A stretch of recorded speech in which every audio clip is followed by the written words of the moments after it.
Apulia Gita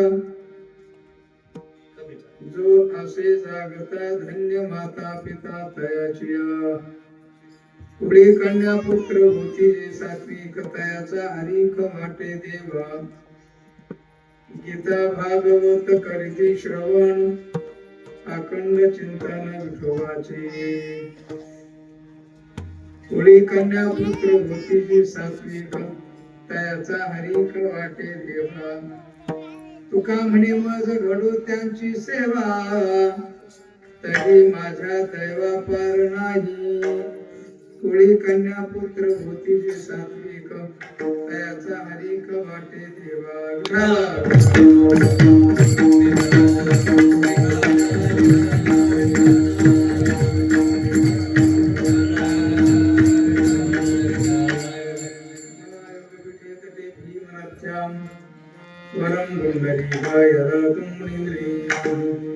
समागत्य तिष्ठन्तमानन्द कंदम परब्रह्मलिंगम भजे पांडुरंगम पांडुरंगा करो प्रथम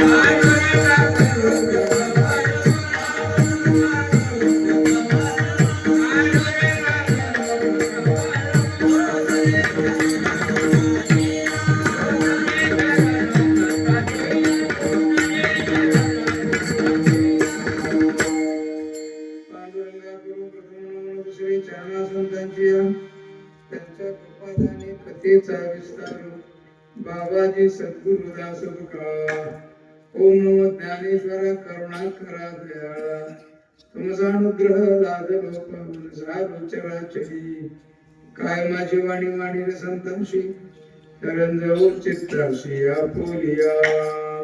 आपुलिया गीता जो असे जागता धन्य माता पिता तयाचिया पुढी कन्या पुत्र होती जे सात्विक तयाचा हरिक वाटे देवा प्रसूत करणे सुरुवातीला खंडणी सप्ताह भांबर्डी गाव अर्थात हे गाव एकदम हायवेच्या शेजारी आहे पण अतिशय सुंदर छान ते छान सुंदर यामुळे मला वाटतं ते माझ्या गुरुबंधूचं गाव आहे यामुळे हरिभक्त पारायण प्रमुख पूजनीय रावसाहेब महाराज आणि चंद्रकला ताई यांच्यामुळे या गावामध्ये येण्याचं योग आला आधी परत वाढला कीर्तनाला गेलो होतो अमरावतीकडं जाताना जेवायला आलो कचा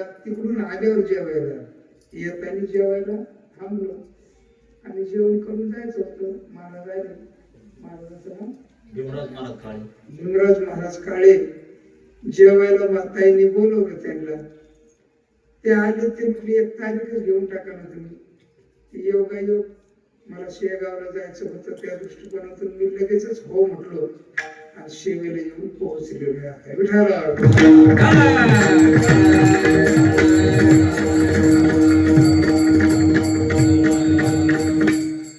गायक वादक अतिशय उत्तम आहे जीवाचं रान करून करतायत आले बरं काय की नाही यांच्याकडे बघितल्यानंतर तर मला वाटतं खरंच नाही की नाही पक्वाचा अगदी हो तुम्ही सुद्धा खूप मोठं सुंदर वाजवता छान गायकाने सुद्धा मन लावून इतकं गायलं हे विशेष आहे ना एकदा एवढं जीव लावून एवढं जीवाचं रान केलं एकदा टाळ्या वाजवून त्यांच्याकडे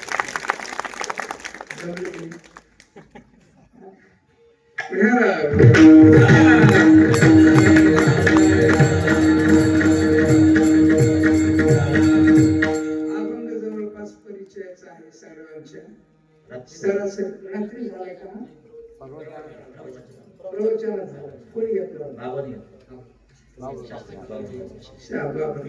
ठीक आहे त्यांचा अध्ययन आहे अर्थात अभंग जवळपास परिचयाचं म्हणून सांगितलं असतं तर मी बदलवलं असतं अभंग. त्याला काय बरोबर.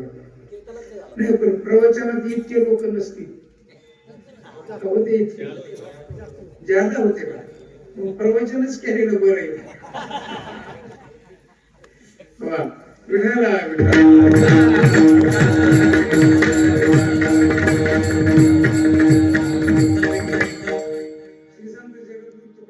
चार चरणाचा अत्यंत प्रसिद्ध असणारा अभंग आपल्या समोर ठेवलेला आहे. जगद्गुरु तुकोबार देवाकडे एक प्रकारची अपेक्षा व्यक्त करतात. या अभंगात वर्णन केलेलं जे साधू वृत्तीचं जीवन आहे, साधना वृत्तीचं जीवन आहे, साधनरत जीवन आहे, अशा व्यक्तींची सेवा मला घडली तर फलबल कल्पन्यायाने महाराज म्हणतात तर माझ्या दैवाला पार राहणार नाही. तुका म्हणे मज घडो त्यांची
सेवा तरी माझ्या दैवा पार नाही.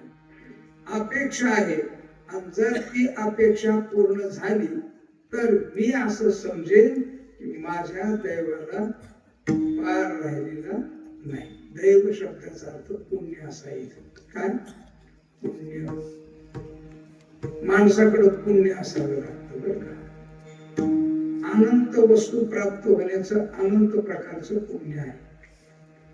जे जे आपल्याला अपेक्षित आहे भविष्यामध्ये ते आता आपण त्या प्रकारचं पुण्य निर्माण करून ठेवायचं.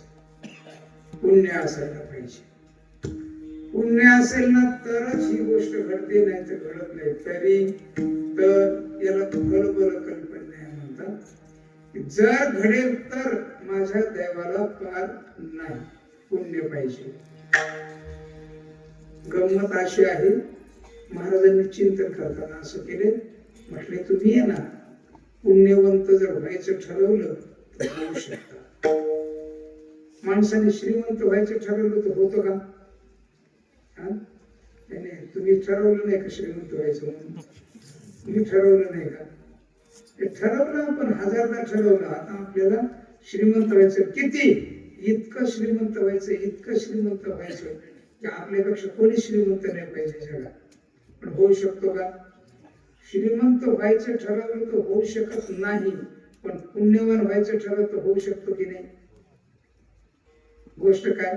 जगद्गुरु तुकोबार म्हणजे तुम्हाला साधन सांगतो ना मी, पुण्यवंत व्हावे. साध्या गोष्टी आहे की नाही? काय अवघड आहे का? काय पुण्यवंत होता येतं. कोणाला होता येतं? जो जो मनुष्य आहे त्याला होता येतं.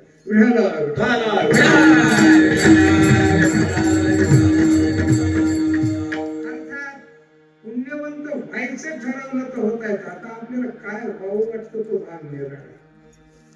काय बी व्हावं वाटतं आहे का नाही? धनु पाटील काय काय व्हावं वाटतं? काय वाटतं म्हणजे काय, आमदार वाटतं, खासदार वाटतं, पंचायत समिती, जिल्हा परिषद होऊन गेले ना आता, आहे की नाही? किती जणांनी पैसे घालवले असतील, त्याच्यापेक्षा वारकरी जीव घातले असते तर बरं झालं असतं असं वाटलं त्याला नंतर. मला वाटतं तुमच्या भागामध्ये पंचायत समितीला निदान 1-1 कोटी रुपये घालवले असते, बरोबर की नाही? हा, एका मतदानाला 1000 रुपये, इतके गरीब लोक आहेत तिकडे. 2000 म्हणजे फार गरीब आहेत त्या मानाने. 15,000 रुपये भाव आहे तिकडे. इकडे अजून हलकट आहेत लोक, 2,000 मत देतात.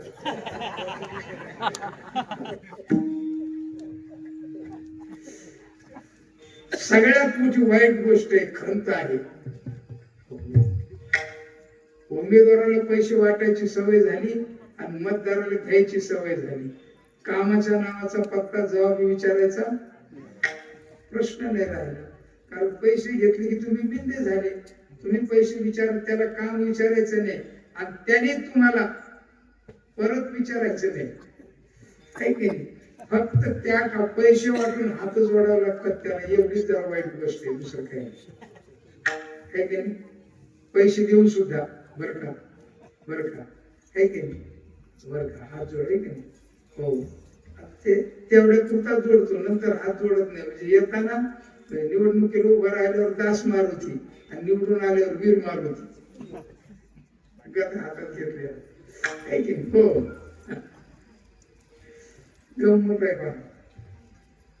काय व्हावं वाटतं, काहीही व्हावं वाटतं. हल्ली बऱ्याच जणांना नवरदेव व्हावं वाटतं, पण होतच नाही.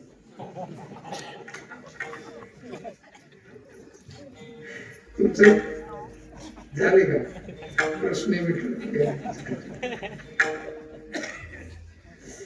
काय व्हावं वाटतं माणसाला, काय व्हावं वाटतं? जाऊ दे, हे व्यवहारात झालं, परमार्थात आलं. माळ घातली, गंध लावला, आळंदी पंढरपूर निघाली. मग आता इकडे आल्यानंतर काय व्हावं वाटतं माहितीये का? प्रवचनकार, कीर्तनकार, हे की नाही, घ्यावी लागते मग कार.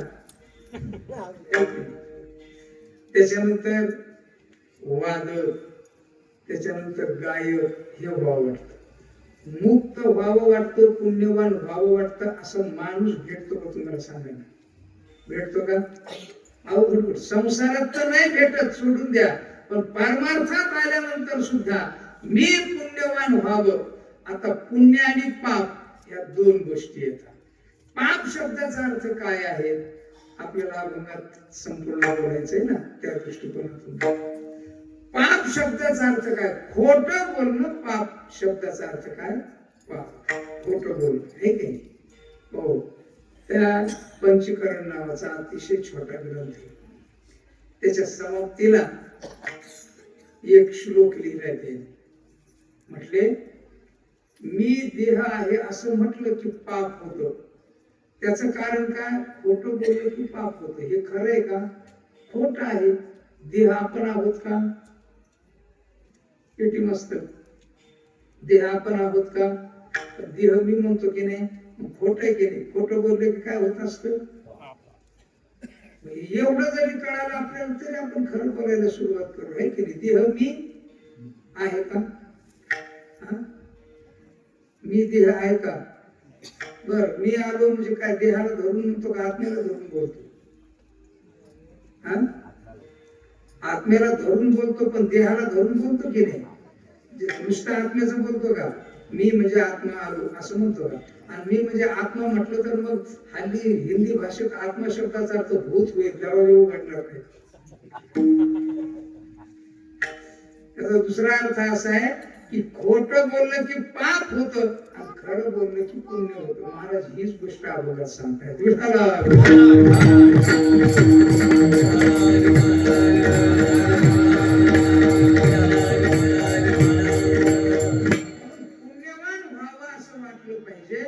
आणि पुण्यवान होण्याची कल्पना, पुण्यवान होण्याची घटना, पुण्यवानाचं वास्तव श्री संत जगद्गुरु तुकोबाराय सांगतात की जर मला अशा लोकांची सेवा घडली तरी माझ्या दैवा म्हणजे माझ्या पुण्याला पार राहणार नाही. कोण आहे अशी व्यक्ती हो?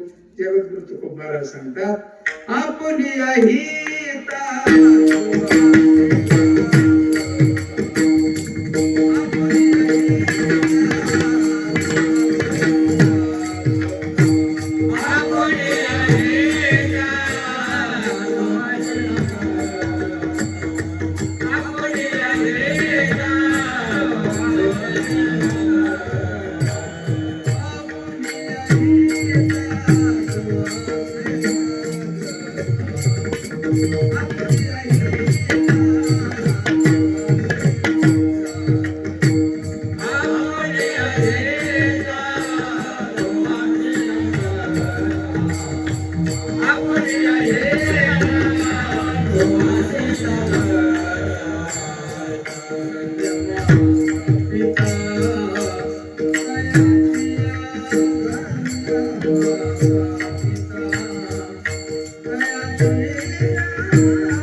आपुलिया हिता जो असे जागता, धन्य माता पिता तयाची, ज्याचे माता पिता धन्य आहेत, जो आपल्या हिताला जागा आहे, अशा व्यक्तीची सेवा बघा, अशा व्यक्तीची सेवा.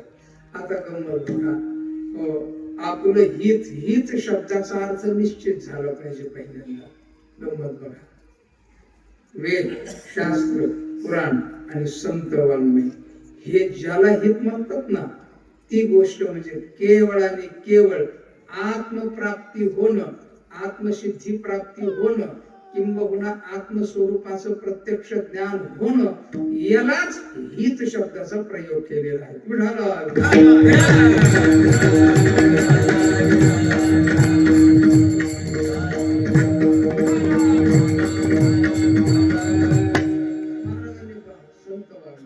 आपल्या चार वेद, शास्त्र, पुराण आणि संत वाङ्मय चार गोष्टीचा विचार करायचा आणि सेवेला विराम द्यायचा. नीट आहे. महाराज सांगतात, जगद्गुरु तुकोबाराय बोलतात, हित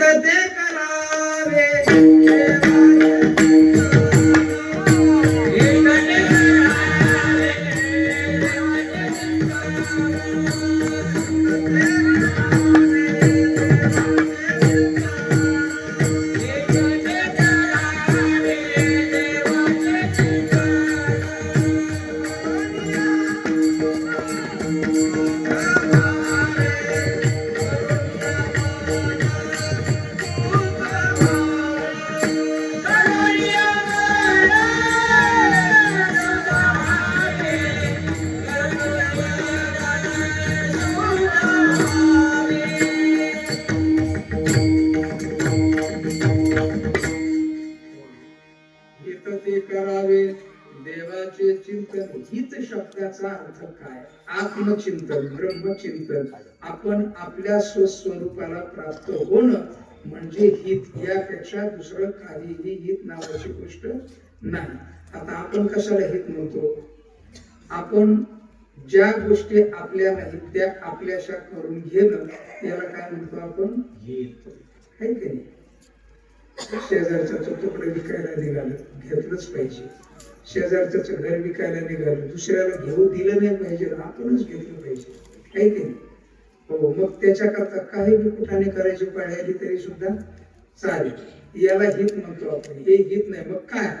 आत्मस्वरूपाची प्राप्ती, आत्मस्वरूप सिद्धीला प्राप्त होणं याला म्हणतात हित. म्हणून महाराजांनी हिताचं लक्षणच करताना हे केले. हित ते करावे देवाचे. दोन गोष्टी आहेत याच्यात.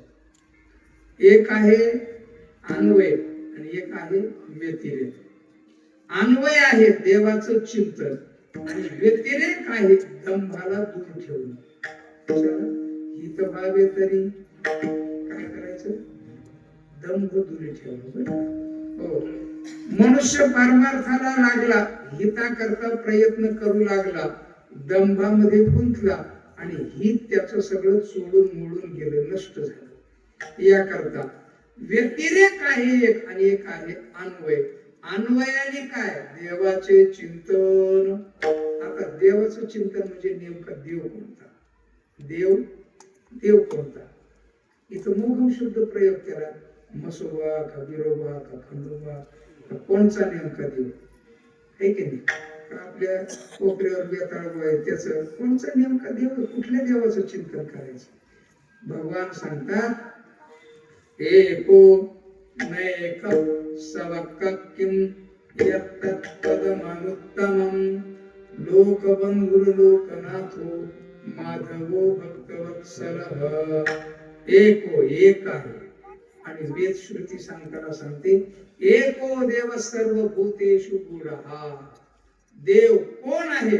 ज्ञानदेव म्हणे भगा.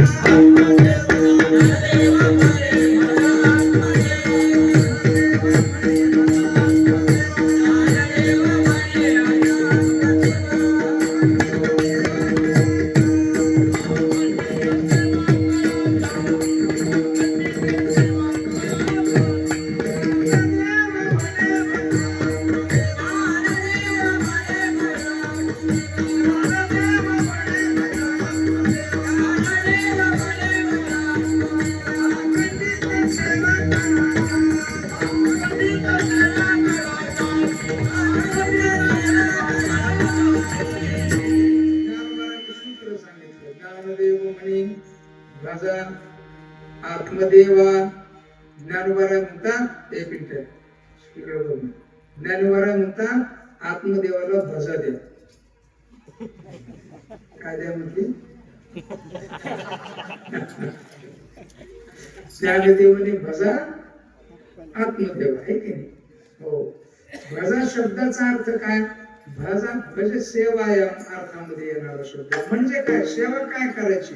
सेवा शब्दाचा अर्थ आहे त्याला प्राप्त करून घेण्याकरता जे जे प्रयत्न आहेत ना त्याला त्याला सेवा शब्दाचा प्रयोग करायचा.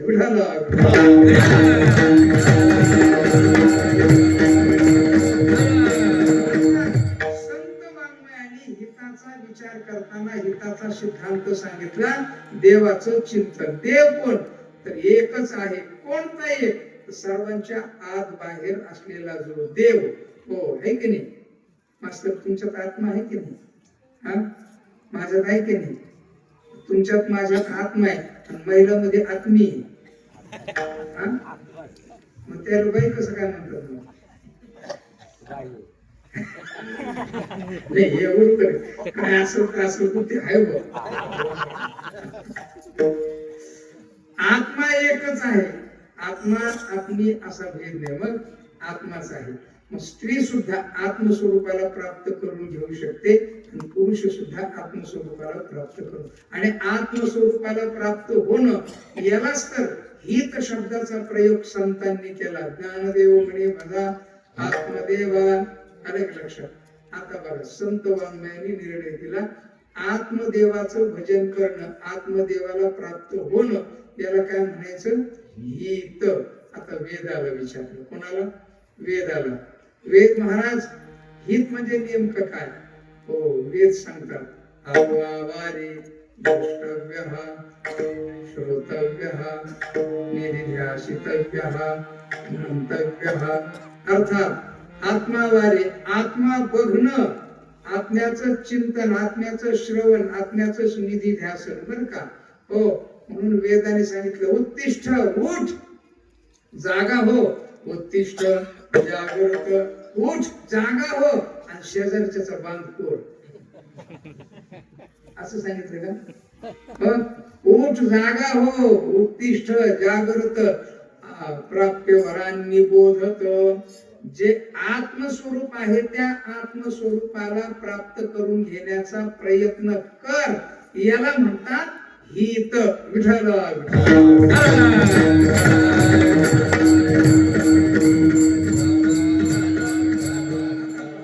याच भाषांतर जगद्गुरु तुकोबाराय किती सुंदर करतात पहा.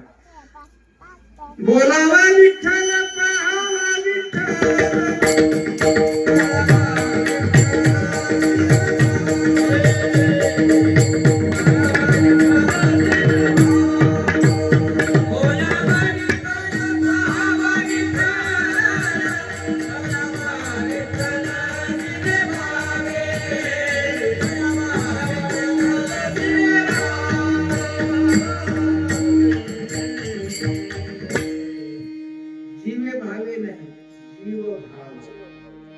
जीवे भावे देव करावा, हे मोघम सामान्य पाठ होतो, पण जीव भाव देव अर्थात महाराज सांगतात बोलावा. या गोष्टी किती सुंदर सांगितल्या, छोटे छोटे किती सुंदर.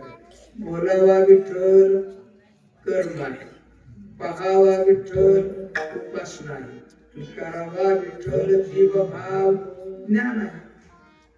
कर्म, उपासना आणि ज्ञान. आणि या तीन गोष्टी ज्याच्या जीवनात असतात त्याला माणूस शब्दाचा प्रयोग करायचा असतो. विठाला कृती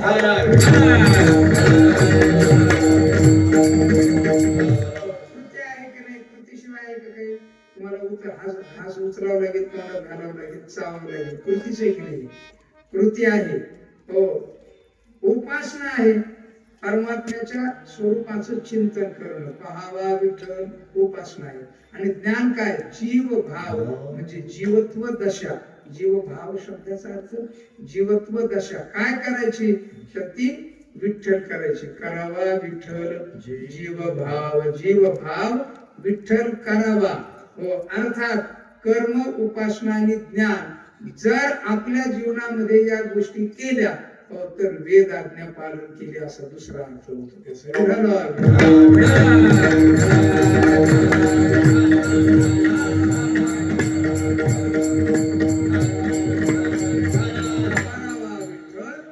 जीव भाव, कर्म, उपासना आणि ज्ञान, आत्मा बघणं, आत्म्या स्वरूपाला प्राप्त करून घेणं, हेच खऱ्या अर्थाने हित आहे. बरं का? आपण आत्मा बघतो का? पेटी मास्तर नाही बघत आपण. आत्म्यावर प्रेम करतो का? 6व्या अध्यायामध्ये बोलताना भगवान म्हणतात उद्धरेद आत्मन आत्मनी. स्वतःचा उद्धार कोण करून घ्यायचा? स्वतःच. दुसरा कोणी तुमचा उद्धार करणार? तुम्हाला दिशा देणार व्यक्तित्व आहे, त्याचं नाव गुरु, संत, वेद शास्त्र वगैरे. पण वेद शास्त्र स्वतः होऊन देत नाही, कोणाच्या तरी द्वारा देत असतं. बरं का? पण वेद गुरु काय करतात? दिशा देतात. आणि दिलेली ती दिशा तुम्हाला पकडावी लागते आणि करावं लागतं कोणाला? तुम्हालाच. आहे की नाही? काय करावं? बापाने संपत्ती करून ठेवली, त्याच्यात काम तर करावं लागेल की नाही काहीतरी? आहे की नाही? का ती संपत्ती आपोआप पैसे देणार?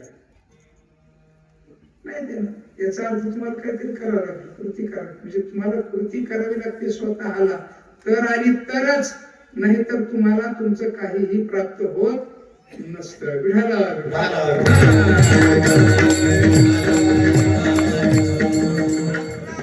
करून घेणं, आत्मस्वरूपाचं ज्ञान, याला म्हणतात हित. वेदाने सांगितलं, संत वाङ्मयाने सांगितलं. बरं का? वेदाने सांगितलं, संत वाङ्मयाने सांगितलं. आपलं हित म्हणजे आत्मस्वरूपाला प्राप्त होणं. आपण हे करत नाही, जे करायचं नाही ते करतो. म्हणजे काय? देहाला मी म्हणतो आणि देहालाच बघतो, आत्म्याला बघत आत्मा बघतो. व्यवहार देहाशिवाय होणार नाही हे नक्की आहे, पण आत्मस्वरूपाची दृष्टी प्राप्त होणं नितांत गरजेचं आहे, तरच हित, अन्यथा हित. आता आत्मा बघायचा म्हणजे काय बघायचं? आत्मा बघायचा म्हणजे दुसऱ्याचा आत्मा बघायचा का आपला आत्मा बघायचा? बर आपण बघताना बाहेर बघतो का आत बघतो? आत्मा कुठे? आत्मा शब्दाचा प्रयोग आहे की नाही? आत्मा, आत्मा म्हणजे आत आहे म्हणून आत्मा शब्दाचा प्रयोग आहे. सोपं आहे अतिशय. वेदांत एवढं सोपं दुसरं काहीच नाहीये. विठाला आत्मा,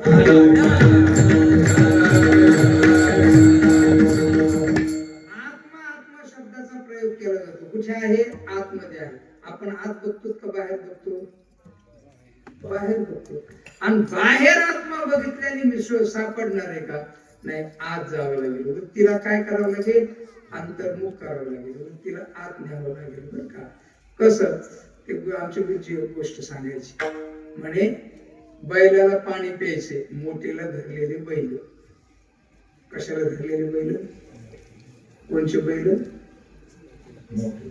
बैल बैलाच चालले हे मोटाला धरलेली,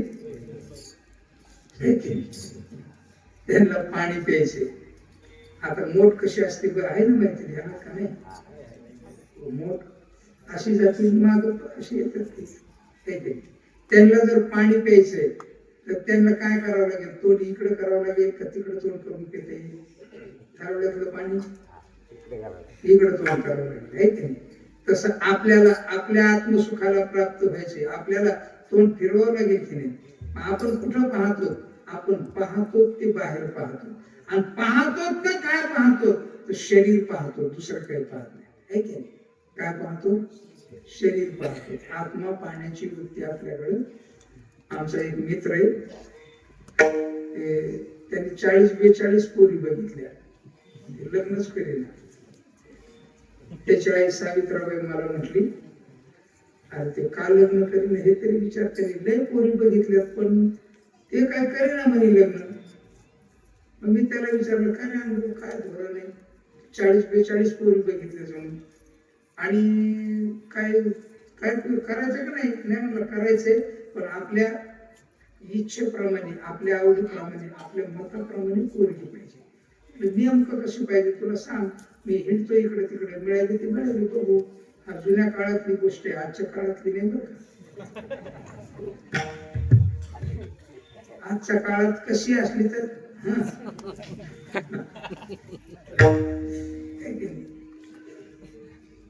का करेना? तो म्हणला जिचे केस मेचकी पर्यंत असतील अशाच पोरी बरोबर लग्न करणार. कुठपर्यंत? इथपर्यंत. मी म्हटलं तू नमुन्यावरील ब्रह्मचर्य राहा. का? पोरी हल्ली केस ठेवीत नाहीत, कापतात. बॉब कट, माय कट, कोणाकोणाला कट करतात, गाव कट करतात, मावकी कट करतात, सोय पण सगळं कट करतात आणि मुसलमानाबरोबर जातात हल्ली. म्हटलं याला ठेव, तुला लय घटना अवघड आहे, कठीण आहे, तू काय लग्न होणार नाही तुझं. तर म्हणलं नाही, अशी पोरी भेटली तरच लग्न, नाही तर लग्न करणार. पोरी पाहायचा एक दिवशी पोरगी पडली बघ, एवढे लांब केसाची, नाक जरा बारीक होत पण पोरगी केस होते. मला त्यांनी पत्र पाठवलं, जुन्या काळात पत्र होते, पत्र पाठवलं, लग्न जमलं, मी त्याला पत्र पाठवलं, मी तुझ्या लग्नाला येणार, मला लग्नाची तारीख सांग. लग्नाची तारीख ठरली, त्याप्रमाणे मी लग्नाला गेलो. आणि गेल्यानंतर मला मी शंका आली, हे एवढं गंगावून लावलेलं नसेल ना, इतके लांब केस होते. मी ओढून बघितले, ओढून बघितल्यावरती पोरगी म्हटली कीर्तनकार दिसतोय आणि ओढतो का केस माझ्या असे. मी म्हटलं खरे आहेत का खोटे बघतो मी? नाही म्हणे एकदम खरे आहेत, एकदम खरे आहेत केस. वा, चांगलं झालं, आपलं लग्न झालं, आशीर्वाद दिला, निघून गेलो. 2 वर्षांनी चिंतामणीमध्ये कीर्तन होत. मला त्याने सांगितलं ये चहा प्यायला. गेलो चहा प्यायला, त्याच्या बायकोनं पाणी आणलं, पाणी दिलं, पाणी वगैरे पिलं. मी त्याला म्हणलं तुझी बायको कुठे? तर म्हणलं ही काय ही इथं तिच्या डोक्यावर केस होते एवढे मोठे, ते काय झाले? तर म्हणलं डबल टायफॉइड झालं, चटणी होऊन गेली. काय झालं? म्हणून मग आता कसं काय? आता काय नाही म्हणे, आता महात्मा गांधी. शरीर बघतो का आत्मा बघतो? काय बघतो? शरीर बघतो, आहे की नाही? आणि आपल्याला त्या शरीरामध्ये आकर्षण वाटतं का? त्याच कारण आहे, आपण शरीरच बघतो म्हणून आकर्षण वाटतं. जर आत्मा बघण्याची वृत्ती ठेवली ना तर शरीराचं आकर्षण आपल्याकडे राहणार नाही.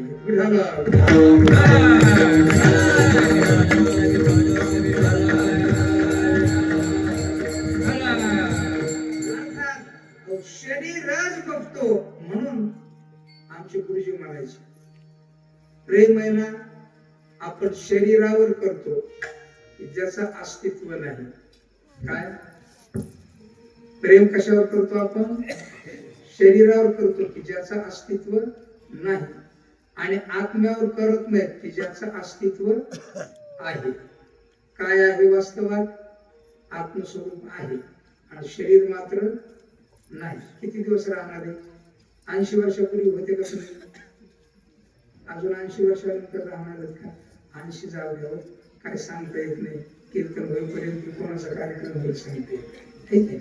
म्हणजे शरीर हे अनित्य आहे, शरीर हे नाहीये. म्हणून पहा जे आहे ना त्याच्यावर प्रेम करत नाहीत आणि जे नाही ना त्याच्यावरच प्रेम करून करून वेळ घालवतो आपण. जे नाही त्याच्यावर प्रेम करतो आणि जे आहे त्याच्यावर प्रेम करत नाही, हा सर्वात मोठा दोष. म्हणूनच तर आपला अजिबात हित होत नाही.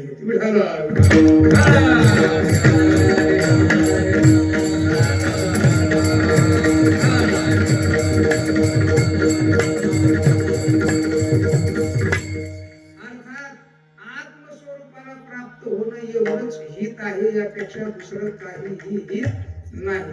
वेद संत वाङ्मय तुम्हाला वेदाचं प्रमाण दिलं. आत्मावारी दृष्टव्य हा. आता बघा शास्त्राच्या बाबतीमध्ये सर्वात पहिलं शास्त्र आहे ब्रह्मसूत्र. कोणतं शास्त्र आहे?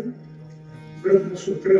त्या ब्रह्मसूत्रामध्ये सुरुवातच करताना व्यास महर्षी महाराजांनी अशी केलेली आहे. अर्थातो ब्रह्मजिज्ञासा साधन चतुष्टय तदनंतरम ब्रह्मजिज्ञासा. अर्थात साधनारूढ हो आणि साधनारूढ झाला की तुझ्या जीवनामध्ये हो ब्रह्मजिज्ञासा म्हणजे परमात्म स्वरूप म्हणजे आत्मस्वरूप मी आहे अशा स्वरूपाच्या तू ज्ञानाला प्राप्त, अशा स्वरूपाचा ज्ञानाचा आकार तुझ्या आतमध्ये अभिव्यक्त होईल. यालाच म्हणतात हिताची व्याख्या. बरं का? कोण? ब्रह्मसूत्र शास्त्र सांगितलं मी. वेदांताचं एक शास्त्र, बाकीच्या शास्त्राचा विचार करायची गरज नाही. पहा वेद संत वाङ्मय ब्रह्मसूत्र. तुम्हाला पुराणातली कथा सांगतोय. विठाला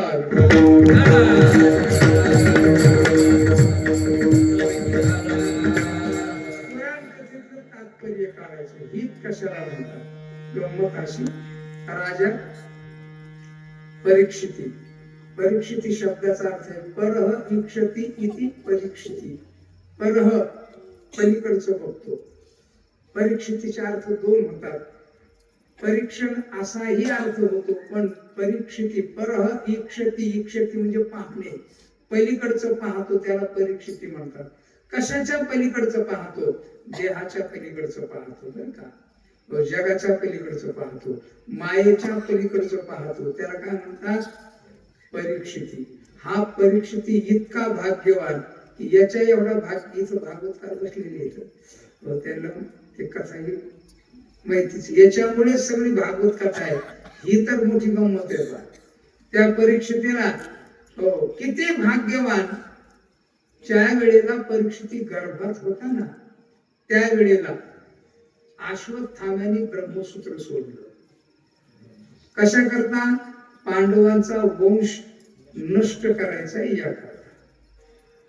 ब्रह्मसूत्र ते ब्रह्मास्त्र सोडलं आणि आता पांडव तो नष्ट होणार अशा प्रकारची तो अपेक्षा करत होता. भीमार्जुन गेले, त्याला पकडलं वगैरे, तो भाग बाहेरचा आहे. पण तिना जो धावा केला का नाही त्या उत्तरेला, तो अखिल ब्रह्मांड नायक परमात्म्याचा. चलता चलता एक गोष्ट सांगतो. साक्षात देवाच्या भयामध्ये दुःखामध्ये साक्षात देवाकडे प्रार्थना करणं हीच आर्त भक्ती आहे. अशी आर्त भक्त कोण? तर ती केवळ उत्तराने उत्तरा एकटी. विठ्ठला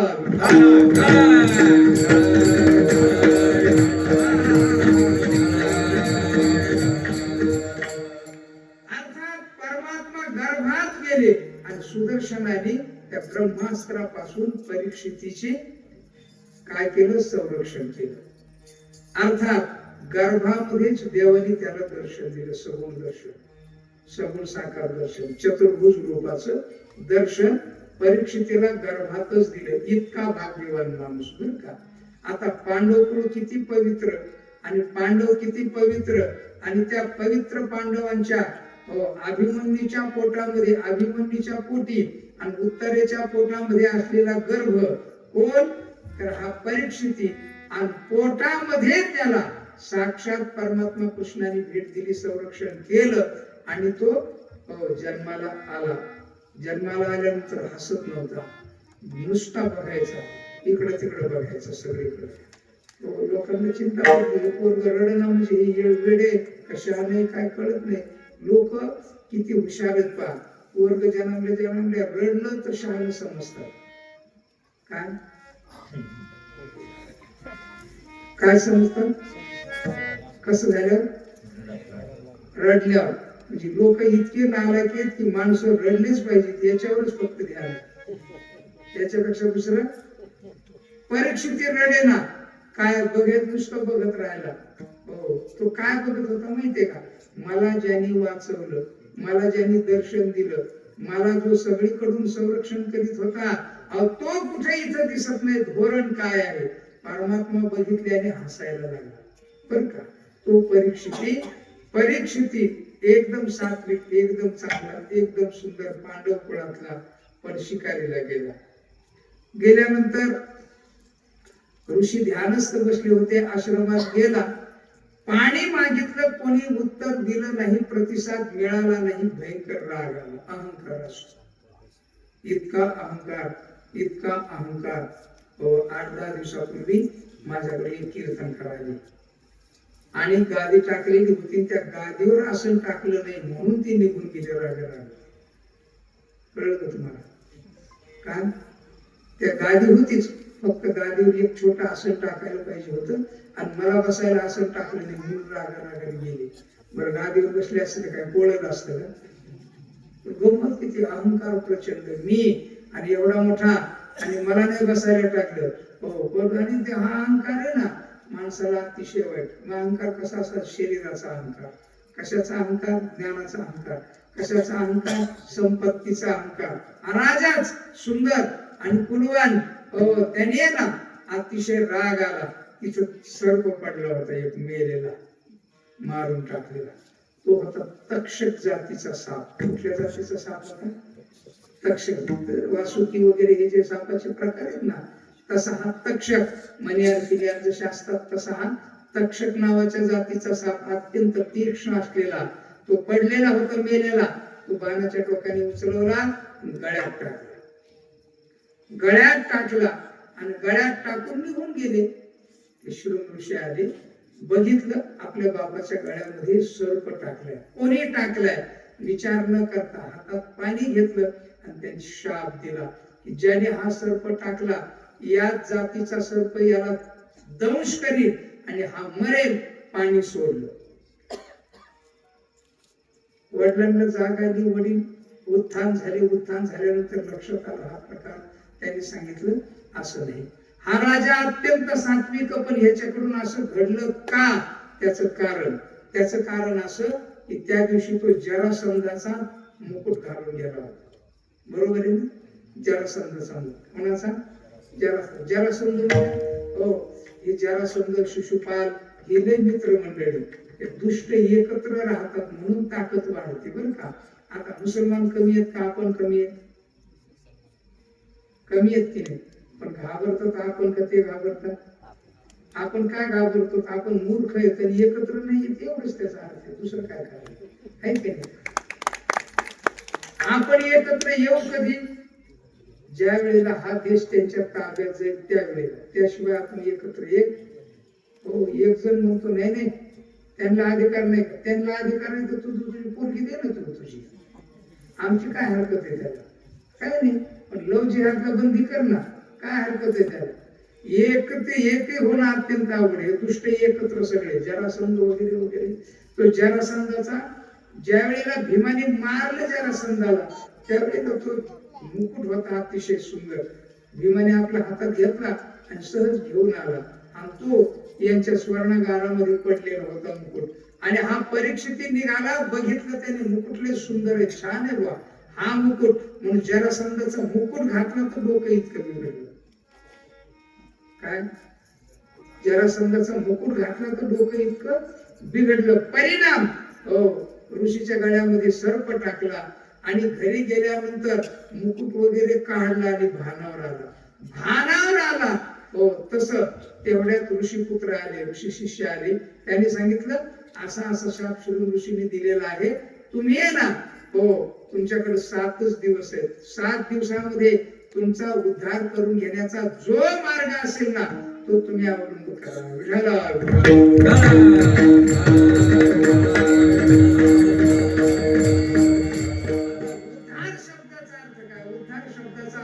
केवळ आत्मप्राप्ती करून घेणं, ब्रह्मप्राप्ती करून घेणं, यालाच काय म्हणतात उद्धार. दुसरं काय जायचं कुठे. शुकतालला गेले. शुक्रताल म्हणतात लोक, शुक्रताल नाही शुकताल. शुकतालला गेले. गंगेच्या काठावर शुकाचार्य आले आणि शुकाचार्यांनी यांच्या यज्ञामध्ये भाताचं कण खाल्लं होतं, शीत खाल्लं होतं. त्या उपकाराची फेड करण्याकरता श्रीमद भागवत कथा सांगून आत्मस्वरूपाचं यथार्थ ज्ञान प्राप्त करून दिलं. आणि आत्मस्वरूपाचं यथार्थ ज्ञान झालं आणि राजा परीक्षितीचं पूर्ण हित झालं.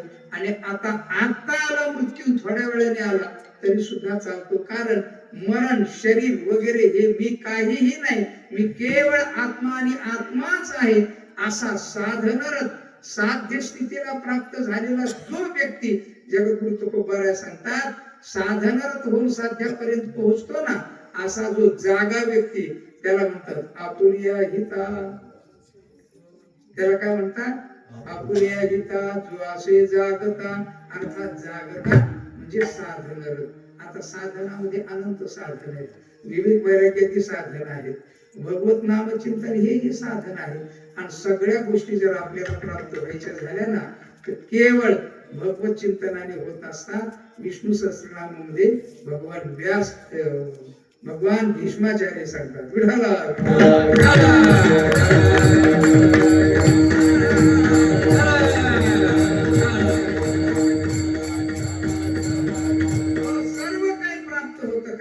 सर्व धर्माचं सार येते. को धर्म सर्व धर्माणाम को धर्म अस्ति. भवतः परमो मतः. परमस्थितीला प्राप्त होऊ शकतो मनुष्य असं कोणचं साधन आहे बरं का. भगवान भीष्माचार्य सांगतात भीष्मवाच जगत प्रभुं देवदेव मनोत्तम पुरुषोत्तम स्तुवन्नाम सहस्रेण पुरुषस्सर्वोत्थितः तमेव चार्चयन् नित्यं भक्त्या पुरुषमव्ययम् ध्यायस्तुवन्नमस्संश्च यजमानस्तमेव च.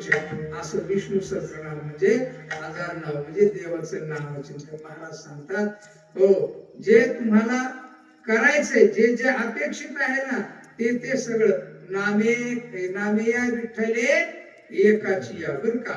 जे जे अपेक्षित आहे ते सगळं परमात्म्याच्या नामामुळे प्राप्त होतं. म्हणून तर जगद्गुरु तुकोबाराय सांगतात साधनरत म्हणजे आपल्या हिताला जागा असलेला कोण तर नामचिंतन करणारा. आणि जो नामचिंतन करतो ना त्याला आत्मस्वरूपाची प्राप्ती होतेच, त्याच्यात विवाद अजिबात नाहीये. विठाला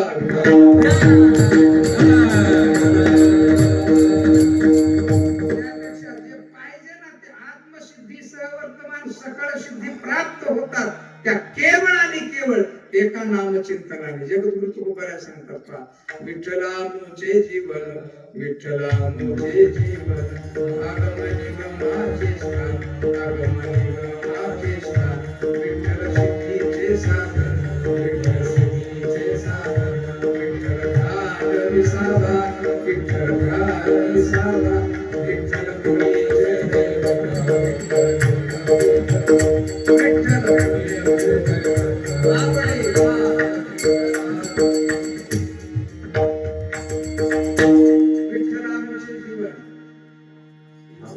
विठाला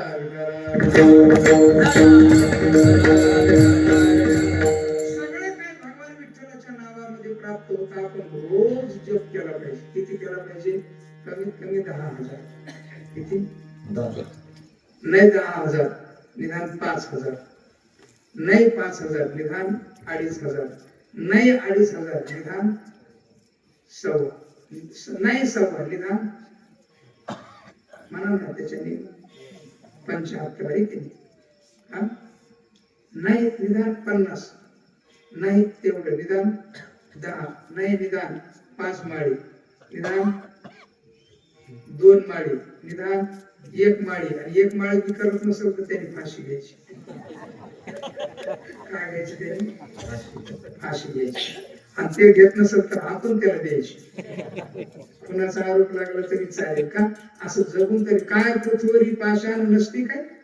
अगा पृथ्वीवरी पाषाण माझ्या भक्तीवीर जळवते जियाले, पण अगा पृथ्वीवरी पाषाण नसती काही. असं म्हणून जे जे पाहिजे ना ते सगळ्याच्या सगळं कशात मिळतं? तर विठ्ठल नामात मिळतं. आणि इथं या नामावर आरूढ होणं म्हणजे जाग राहणं, यालाच म्हणतात महाराज हिताला जाग राहणं. विठ्ठला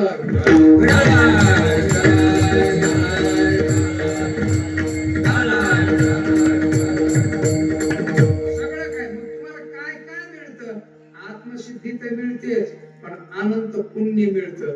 आणि अनंत पुण्य तर मिळतं, पण अष्टमहासिद्धी सुद्धा मिळतात. काय मिळतात? अष्टमहासिद्धी. जगद्गुरु तुकोबाराने काय केलं? पाहून या झाडीवर गडून या पाला, खाऊन विठ्ठला आळवावे. आळवलं, परिणाम काय झाला? काय नाही मिळालं? सगळं काय मिळालं. पहा, विठ्ठल सिद्धीचे साधन. सिद्धी शब्दाचा अर्थ आहे अष्टमहासिद्धी, बरं का?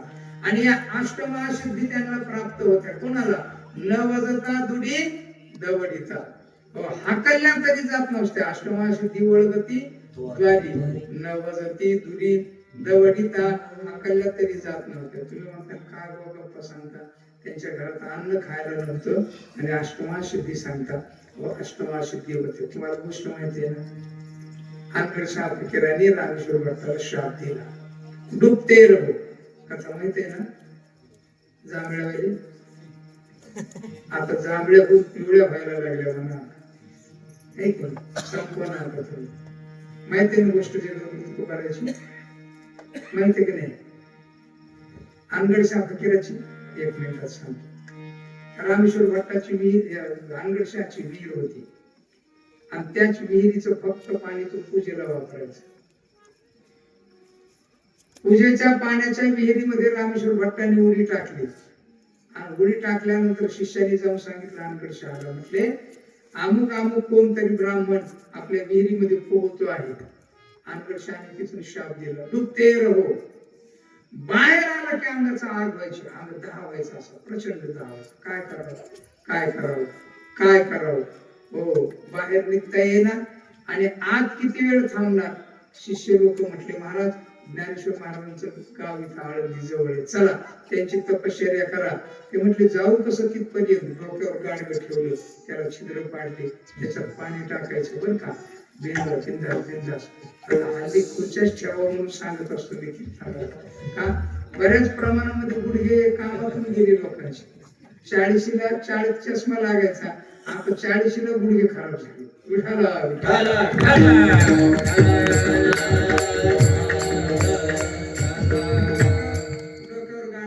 त्याला असे छिद्र पाडले, त्याच्यात पाणी वाचायचे. आळंदीला आले, ज्ञानोबारांचा भाव करायला बसले. ज्ञानोबारांनी सांगितले, हा बा आता आहे ना, मी काय दृष्ट करणार नाही का? तुमच्याकडून जगद्गुरु तुकोबाराची निंदा केली, त्याची तुझं काही घडली रे निंदाचा. पण पाया पड महाराजांच्या. गेले, जगद्गुरु तुकोबाराच्या चरणाला लागले. जगद्गुरु तुकोबाराला सांगितलं महाराज ज्ञानोबारांनी सांगितलं अंगाचा दहा होतोय आणि तुमच्याकडे दहा तर देह शांत होईल. महाराज गेले, लिहिले अभंग 11 आणि वाचा म्हटले. बसा इथं वाचा. असे बसले, अभंग 11 वाचले, अंगाचा दहा शांत झाला. अनगड शहाला कळाला. तुकाराम महाराजांच्या प्रसादाने अनगड शहाच्या अंगाचा दाह शांत झाला. कोणतं घर आहे, कोणतं घर आहे, कसं विचारावं? प्रत्येक दारात जायचे आणि जोरात भिक्षा मागायचे. माई कटोरा भर दे, माई कटोरा भर दे. कोणी शिरभर, मनभर, कणभर काय टाकायचे ते टाकलं, पण तो कटोरा भरला नाही. आणि जिथं कटोरा भरल तेच तुकाराम महाराजांचं घर, असं त्यांनी पक्क केलं होतं, निश्चित केलं होतं. गेले तुकाराम महाराजांच्या दारात, जिजाबाई दळत होत्या, दळत होत्या. काय शेरभर अन्न आणलेलं होतं कुठून तरी, आणि ते दळत होत्या. आणि दळताना भागीरथी शेजारी होती, याचा बाहेरून जोर जोराने टप्पू, माई कटोरा भर दे, माई कटोरा भर दे. कटोरा कटोरा. भागीरथी होती, ती म्हटली ही मला देत नाही तर त्याला कधी द्यायची. भागीरथीच्या वाक्याचा अर्थ असा आहे की जिजाबाई म्हणजे साक्षात लक्ष्मी आहे. भगवान जगद्गुरु तुकोबारा म्हणजे भगवान विष्णू आहे. आणि लक्ष्मी फुकट कोणाला काही देत असते? तुमच्या बापाने ठेवलं काय बोलत कसं मिळेल? पण भागीरथीला, भागीरथी एक सिद्धी होती लक्ष्मीची. ती म्हटली ही फुकट मला देत नाही काही, त्याला काय देणार आहे? ते अर्जुन मेलं तरी तसंच, त्याच्याकरता आपणच काहीतरी करा. भागीरथी माय उठली आणि ना आता ती तसं घ्यायला गेलं तर देणार नाही म्हणून बचका मारला असा आणि पळायचं. तेवढ्यात हातावर मारलं जिजाबाई. बाप काही आणत नाही, तू उदार झालीस वाढायला. झटका मारला, थोडस पडलं पण थोडस राहिलं हातामध्ये चिकटलेलं. ते पीठ घेतलं गेली आणि त्या अनगड शाह फकीरच्या त्या कटोऱ्यामध्ये झाटलं तसं तो कटोरा उन्मळून व्हायला लागला. उन्मळून पिठाने उन्मळून त्याने बाजूला ठेवला आणि हे तुकाराम महाराज म्हणून पाया पडायला लागलं. ती म्हटली मी तुकाराम महाराज नाही, मी तुकाराम महाराजाची पोरगी आहे. तेव्हा तुकाराम महाराजाच्या पोरीत इतकी ताकद, तर तुकाराम महाराजांमध्ये किती ताकद आहे का? याचा अर्थ सिद्धी होती की नाही? भागीरथीच्या हातात सिद्धी, भागीरथीच सिद्धी होती. तर मग जगद्गुरु तुकोबारा हे मिळालं कशाने? महाराज सांगतात विठ्ठल सिद्धीचे साधन, विठ्ठल ध्यान विसावा. विठ्ठल ध्यान विसावा शब्दाचा अर्थ विठ्ठलाच्या नामचिंतनाच्या द्वारा आपला साक्षात्कार आपल्याला म्हणजे आत्मस्वरूपाच्या दृष्टिकोनातून होतो. अशा प्रकारचं विठ्ठलाचं नाम विशेष आहे. म्हणून आहे ना आपण आपल्या जीवनामध्ये विठ्ठलाचं नामचिंतन करणं हेच आपलं जागेपणाचं लक्षण म्हणून महाराज म्हणतात. आपण या हिताद्वास,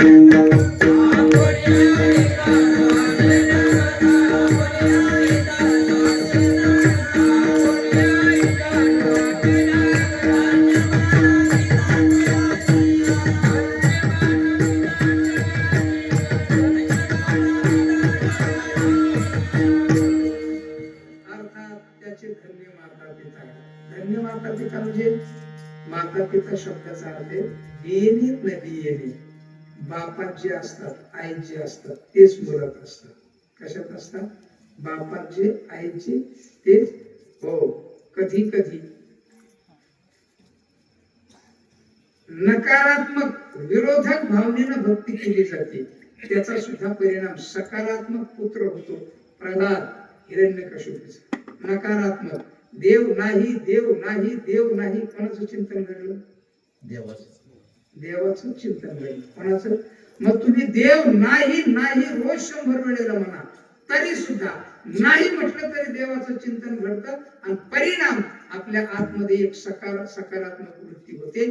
परिणाम होते डीएनए तशा प्रकारचे भविष्यामध्ये अभिव्यक्त होत असतात बरं का.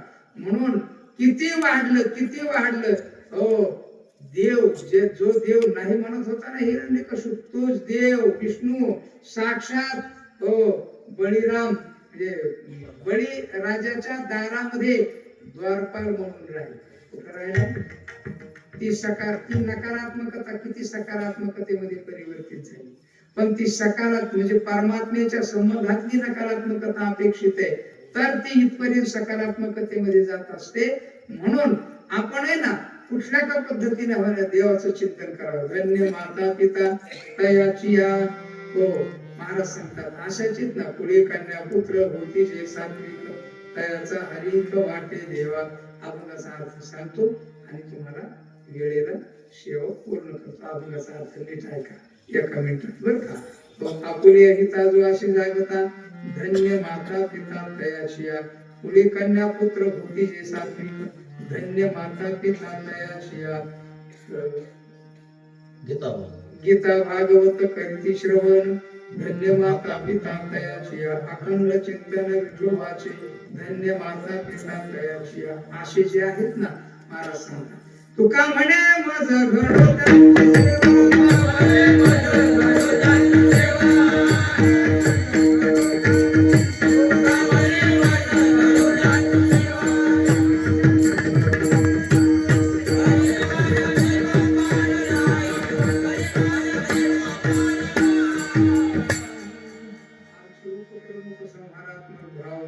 या दृष्टिकोनातून चिंतन करण्याची पद्धत असल्यामुळे तुम्हाला शेवटच्या चरणातून सुरू केलं. शेवटच्या चरणामध्ये विराम देतो. झालेली सेवा देवाच्या चरणी समर्पित करू. राहिलेल्या अभंगाचा अर्थ जर पुढच्या वर्षी तुम्ही बोलवा अशी माझी अपेक्षा नाही, पण बोलवलं तर नक्की राहिलेला अभंग सांगू आपण. कारण अभंग फार मोठे असतात, आपण फार छोटे असतो आणि वेळ अतिशय कमी असतो. या कमी वेळामध्ये तेवढे चिंतन करण्याचा प्रयत्न करायचा असतो. म्हणून जगद्गुरु तुकोबारांनी हिताची व्याख्या दिली आणि अशा कुळातली मला जर सेवा घडली तर धन्य माता पिता काय तुका म्हणे मज घडो त्यांची सेवा तरी माझ्या दैवात पार नाही. ही गोष्ट विशेष आहे. म्हणून संप्रदायपूर्वक सगळ्यांनी परमात्म्याचं भजन करावे.